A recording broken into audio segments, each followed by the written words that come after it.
Assalamualaikum warahmatullahi wabarakatuh, pemirsa Banten TV. Jumpa lagi dengan saya, Tisa Nevi Armida, dalam program podcast Banten TV bersama DPRD Provinsi Banten. Pemirsa, kita tahu di era digital saat ini, saat semuanya sudah bergeser ke arah digital, ada satu sektor yang tidak boleh kita lupakan, yakni sektor pertanian. Di mana sektor pertanian ini merupakan sumber kehidupan dan sumber pangan bagi umat manusia. Nah, namun ternyata seiring berjalannya waktu, minat generasi muda di bidang sektor pertanian ini justru makin menurun. Padahal masa depan pertanian dan ketahanan ekonomi dari suatu daerah justru berada pada tangan mereka, generasi Z. Lalu seperti apa kolaborasi teknologi, ide kreatif, dan jiwa wirausaha yang dibutuhkan oleh Gen Z untuk menjadi petani yang modern? Telah hadir narasumber kita di podcast kali ini, anggota Komisi 2 DPRD Provinsi Banten dari fraksi Nasdem, Ibu Uswatun Hasanah. Assalamualaikum Ibu Uswatun. Waalaikumsalam warahmatullahi Gimana kabarnya wabarakatuh. Bu? Alhamdulillah baik. Baik. Ini kalau saya dengar-dengar nih Bu, Iya. katanya Ibu nih bisnis skincare nih Bu, kesibukannya. Ini gimana Bu? Lancar nggak Bu? Alhamdulillah lancar. Cuma dalam sudah 2 tahun ke sini kita tidak menjalankan bisnis lagi. Memang kita terbentur sama masalah waktu, tetapi mungkin beberapa tahun yang lalu kita sudah mentransfer ilmu ke beberapa orang pilihan. Karena memang selain buat pendapatan juga, memang di sini juga buat biar mempunyai skill daripada orang tersebut. Karena kalau sekarang kalau tidak mempunyai skill untuk bertahan hidup agak-agak susah juga gitu. Mengingat sekarang kalau kerja di perusahaan baik perusahaan kecil maupun besar tuh agak susah. Jadi jalan satu-satunya adalah mempunyai usaha sendiri dari rumah gitu. Bu, kalau sebagai anggota Komisi 2 sendiri nih, menurut Ibu seberapa penting Bu peran generasi muda dalam keberlanjutan sektor pertanian Bu? Iya. Peran generasi Gen Z Zilenial ini sangatlah penting bagi sektor pertanian. Karena kita melihat kalau peran Gen Z ini tidak dari sekarang terjun ke pertanian itu agak sulit sekali. 10 tahun ke depan mungkin nanti persawahan tidak ada yang mengolah. Karena untuk data BPS sekarang itu sekitar 70% di Banten itu petaninya adalah usia di atas 45 tahun. Itu di atas usia matang lah ya untuk mengelola pertanian. Tetapi ketika Gen Z dilihat sekarang sepertinya tidak tertarik dan berminat untuk terjun ke pertanian. Karena ini memang mungkin dari mindset mereka bahwa petani itu kotor karena berhubungan dengan tanah, lalu juga tidak ada daya jual yang tinggi. Karena ketika dia mempunyai lahan pertanian yang mungkin mereka mempunyai lahan pertanian yang dari yang cukup kecil sampai yang besar, mereka juga berpikir ulang untuk memasarkannya. Memasarkannya ini sebenarnya di mana sih? Karena untuk pemasaran ini juga butuh skill yang khusus dan juga butuh pengetahuan. Dan di sini juga perlunya bantuan dari pemerintah untuk bisa memasarkan. Gitu. Nah Bu, kalau dari data BPS ini di Provinsi Banten ini jumlah petani muda yang di Provinsi Banten ini hanya 7,64% Bu, dari keseluruhan. Nah, menurut Ibu kenapa minat generasi muda ini tergolong rendah nih Bu di bidang pertanian? Ya itu karena mindset mereka bahwa petani itu kotor. Karena berkecimpung di tanah, lalu juga tidak punya nilai ekonomi yang tinggi, lalu juga petani itu susah dan juga mereka berpikir membutuhkan lahan pertanian yang cukup sangat luas. Sedangkan sekarang ini lahan pertanian baik di pedesaan maupun di perkotaan sudah mulai tergerus. Mereka juga banyaknya kurang pengetahuan dari diri mereka bahwa petani itu tidak harus mempunyai tanah yang berhektar-hektar. Iya, cukup dengan mempunyai luasan tanah yang sekitar 20 meter, 100 meter atau 500 meter itu bisa menghasilkan cuan yang cukup sangat tinggi. Dan mereka juga kemungkinan belum bisa membaca peluang daripada pasar. kalau kita lihat peluang daripada pasar sekarang, misalkan ada beberapa tanaman yang sangat menarik sekali. Yang pertama itu tanaman pokcoy. Mungkin tanaman pokcoy ini yang mereka tidak tahu itu. Mereka pikir penanamannya cukup sangat rumit, tetapi ketika kita beberapa kali belajar dari YouTube atau belajar dari beberapa aplikasi dari e-book, itu penanaman seperti hidroponik itu segala macam itu sangatlah mudah. Itu kita cukup untuk 20 meter tanah itu kita bikin polybag aja sekitar 100, itu bahkan bisa dijual lagi. Itu tidak memerlukan waktu yang cukup lama untuk panen, sekitar 30 sampai 35 hari. Artinya petani generasi muda ini tidak mau ke dunia pertanian ini karena salah satunya khawatir tidak bisa mensejahterakan hidupnya. Iya, ya Bu, betul. ya? Karena mereka berpikir ketika kaum Gen Z ini berpikir untuk mau rumah tangga, dia juga berpikir nanti ke depan kalau saya bertani bagaimana nanti biaya cicilan motor, lalu cicilan rumahnya, lalu biaya anak sekolah segala macam. Dia pikir kalau dengan pertanian, dia terjun dengan pertanian, dia tidak bisa mempunyai pendapatan yang jelas, karena mereka berpikir mereka lebih memilih untuk menjadi tenaga buruh, menjadi karyawan di pabrik-pabrik, karena mengingat UMR Tangerang ini cukuplah sangat besar. Tetapi mereka tidak melihat dari potensi daripada pertanian itu sendiri. Ini terbukti daripada kemarin itu adanya pergejolakan di Selat Hormuz itu kan semua harga meningkat.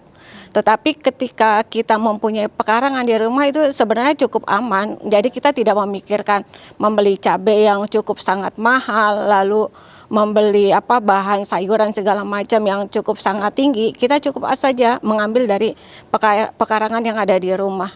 Karena untuk belajar ilmu tentang pertanian itu tidak harus kita melalui tidak cukup hanya dengan buku saja, tapi kita bisa melalui YouTube, lalu juga kita juga bisa adanya pelatihan. Dan saya harap di sini dari Dinas Pertanian itu sendiri dikurangilah untuk acara-acara seperti seremoni pelatihan-pelatihan. Kita langsung aja membuat seperti semacam bootcamp, lalu turun ke lapangan, lalu membuat modul digital untuk membantu petani-petani milenial agar mereka juga bisa tahu, oh iya, petani ini ternyata terjun ke pertanian ini bisa menguntungkan bagi mereka. Karena memang kan di pemasarannya kan bisa ke dari rumah ke kafe-kafe. Seperti yang sekarang kan yang sayuran mahal seperti yang bisa pakai polybag itu kayak pokcoy, lalu selada juga, lalu selada air kan, itu nilai jualnya kan memang tinggi. Dan itu juga pemasarannya kan kalau anak Gen Z itu biasanya melalui lewat medsos, live TikTok, atau live IG. Bahkan di Pandeglang ini sendiri juga ada beberapa petani, lalu juga yang menghasilkan gula merah itu biasanya itu dari TikTok. Saya juga pernah ada beberapa beli itu live TikTok dari Lebak, itu gula merah atau gula semut. Itu cukup sangat enak sekali. Dan ketika saya baca beberapa dari data dari Dinas Pertanian dan UMKM juga memang ini Lebak ini juga memang sangat bagus juga untuk penghasilan dari gula merah itu sendiri. Dan mereka itu sebenarnya sudah cukup mampu untuk memasarkan di digital, media sosial. Nah Bu, kalau dari Pemprov Banten ini kita tahu bulan April kemarin mengirimkan 21 petani muda untuk program magang ke Jepang nih Bu. Nah, bagaimana respon Ibu terkait hal tersebut? Cukup sangat baik.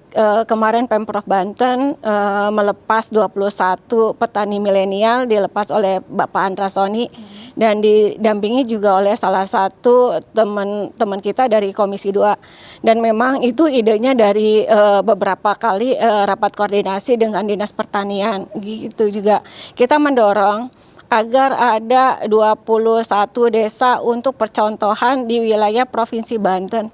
Kita anggarkanlah dari dari DPRD, kita dorong pendanaannya dari KUAPPAS itu misalkan 3,5 sampai 4 M untuk untuk membuat desa percontohan yang ada di Banten. Jadi kita kirimlah 21 petani milenial ke Jepang, karena di sini mengapa kita harus memilih Jepang, karena Jepang ini dia membuat banyak percontohan dengan menyediakan tanah yang tidak cukup sangat luas, cukup sedikit, sekitar 100 meter atau 500 meter, tetapi bisa menghasilkan cuan yang cukup sangat besar.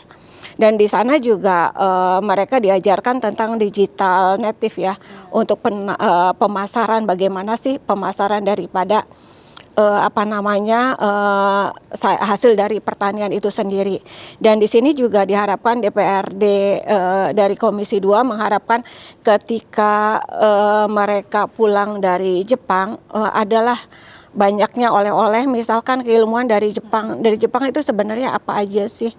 Lalu kita harapkan dari mereka pulang juga harus ada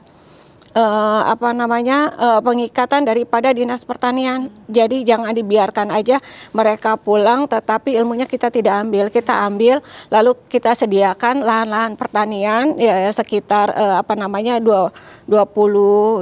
desa kita pencar ya. Misalkan Tangerang Raya ada berapa desa, lalu wilayah Serang, Kabupaten Serang, Kota Serang ada berapa, lalu wilayah selatannya juga kita harus menyediakan lahan agar ketika mereka pulang sudah disediakan lahan dan mereka langsung terjun. Gitu. Jadi harapannya setelah pulang dari Jepang itu bisa menerapkan ilmunya di negara sendiri. Okay. Dan di sini juga perlu peran pemerintah. Jadi ketika mereka sudah mempunyai lahan untuk percontohan, seharusnya juga dari BUMD, misalkan PT ABM Agrobisnis Banten Mandiri ini juga tidak menganggap bahwa mereka adalah pesaing, tetapi mereka juga harus digandeng untuk menjadi off-taker. Jadi mereka dibimbinglah mulai dari penanaman, lalu mulai dari panennya seperti apa, lalu mulai dari pemasarannya seperti apa. Dan mudah-mudahan Pemprov Banten juga bisa mau membeli hasil dari hasil panen mereka, sekitar mudah-mudahan bisa sampai 10-20%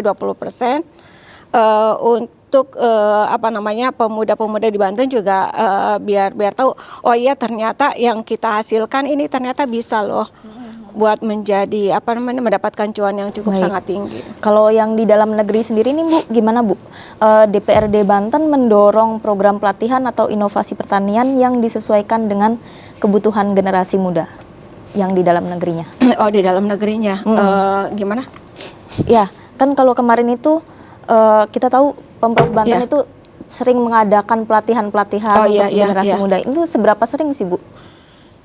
Dari beberapa rakor yang ada itu memang cukup sangat sering sekali mengadakan pelatihan-pelatihan. Namun kembali lagi saya bilang untuk pelatihan-pelatihan saya minta ini agak-agak dikurangin. Jadi nanti regulasinya diganti dengan bootcamp aja, lalu turun langsung ke lapangan. Jadi kita langsung terjun untuk tahu dan paham tentang pertanian. Jadi kadang-kadang kalau misalkan kita kita seminar segala macam itu kadang-kadang untuk kaum Gen Z itu cukup sangat melelahkan. Tetapi kita buat inovasi lah, seminar itu buat langsung turun ke lapangan. Jadi dia tahu, oh iya ternyata menanam wortel itu seperti ini. Oh iya ternyata menanam cabai itu seperti ini.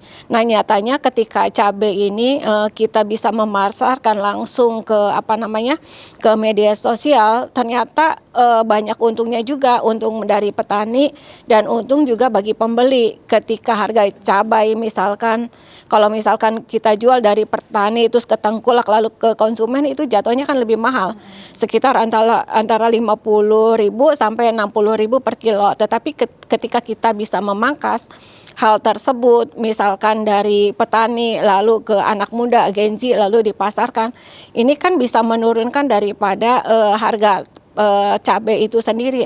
Oh iya, ternyata nanti orang pikirkan, oh iya ternyata di Banten itu harga cabai ternyata lebih murah. Maka dari itu kan membuat minat dari Jakarta, dari Bogor, luar dari Banten itu datang ke berbondong-bondong datang ke wilayah Banten untuk memborong cabai gitu. Jadi kalau misalkan caranya seperti itu, jadi petani juga untung besar, lalu yang kita beli juga kita merasakan untung besar juga karena kita biasa beli dengan harga 60.000, tetapi ketika Genzi sudah turun ke ke wilayah pasar, itu bisa memangkas daripada harga itu sendiri. Artinya cabai ini merupakan komoditas yang bisa jadi potensi untuk generasi muda ya, Bu ya?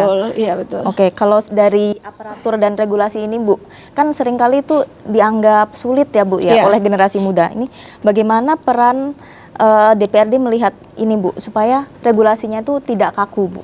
Ya, regulasi tidak kaku ini tergantung dari pemahaman Genzi itu sendiri.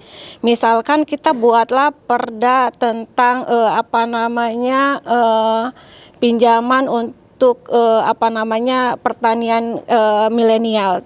Tetapi memang ini perdanya kan memang belum dibuat. Namun ini diusahakan oleh Komisi 2 mendorong dan mengkomunikasikan dengan BUMD di Banten, misalkan dengan Bank Banten, lalu juga OJK-nya kita usulkan bagaimana untuk kaum milenial, petani milenial ini agar diberikan modal dengan di antara biasanya kan permodalan buat UMKM kan antara sekitar 5 juta sampai 15 juta.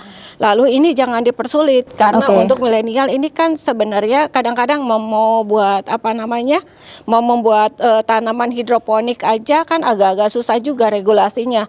Misalkan itu sertifikat dari hidroponik itu PIRT namanya ya.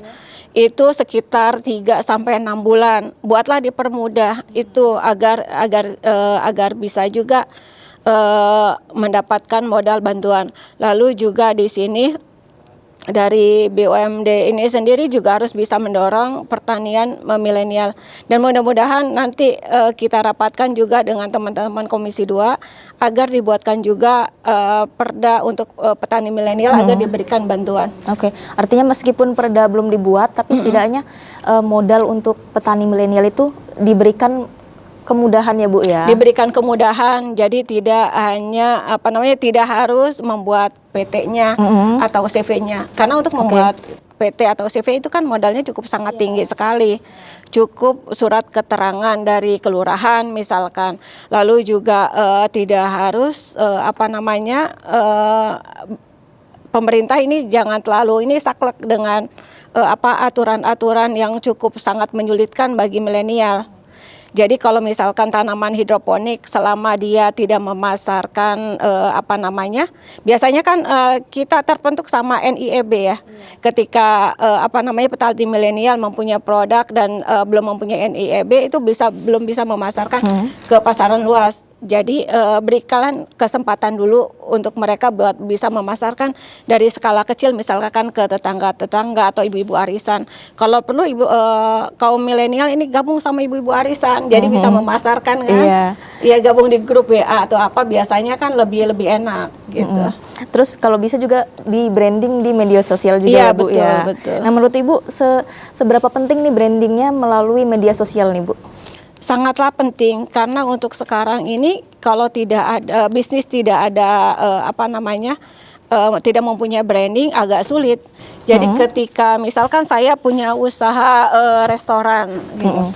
Punya usaha restoran, ketika ada beberapa supplier yang datang menawarkan produk sayur mayur kan kita nggak tahu ini Iya. sayuran dari mana, tiba-tiba kok sayurannya bentuknya seperti ini, kok warnanya agak kuning gitu kan, kita nggak tahu. Maka dari itu branding itu sangat perlu, dan ini juga perlunya adanya kerjasama dengan dinas terkait, Oke. terutama dinas UMKM.